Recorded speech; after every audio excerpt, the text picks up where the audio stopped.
योग विषय के नेट जेआरएफ के प्रीवियस क्वेश्चन आंसर सीरीज में आपका स्वागत है।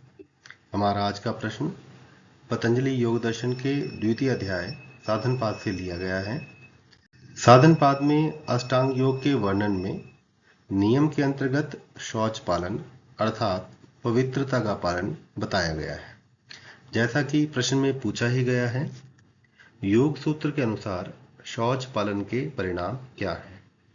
ऑप्शंस में हमारे पास हैं सुख प्राप्ति, अपने शरीर के अंगों से वैराग्य, इंद्रिय सुख, इंद्रिय जय और सौमनस्य। इसका सही उत्तर है ऑप्शन 2, 4 एंड 5। अपने शरीर के अंगों से वैराग्य, इंद्रिय जय और सौमनस्य। इस प्रश्न का उत्तर हमें साधन पाद के 40वें और 41वें सूत्र में मिलता है। 40वां सूत्र है शौचात स्वांग जुगुप्सा प्रैर संसर्गः और 41वां सूत्र है सत्व शुद्धि सौमनस्य एकाग्रेंद्रिय जय आत्मदर्शन योगत्वानि च। इनका अर्थ देख लेते हैं।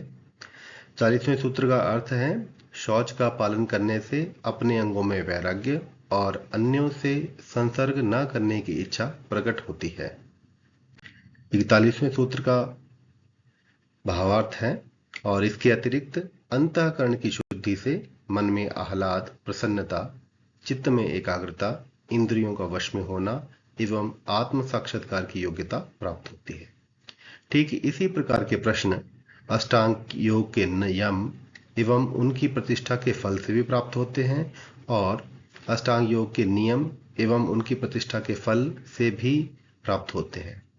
अष्टांग योग के यम में जो सूत्र कहे गए हैं उनको भी हमें याद करना पड़ेगा। जिस प्रकार से अहिंसा, सत्य, अस्तेय, ब्रह्मचर्य और अपरिग्रह के सूत्र हैं, उनसे भी ठीक इसी प्रकार के प्रश्न बनते हैं। नियम से भी शौच, संतोष, तप, स्वाध्याय और ईश्वर प्रणिधान के जो सूत्र हैं उनको भी हमें स्मरण करना पड़ेगा। उनसे भी ठीक इसी प्रकार के प्रश्न बनेंगे।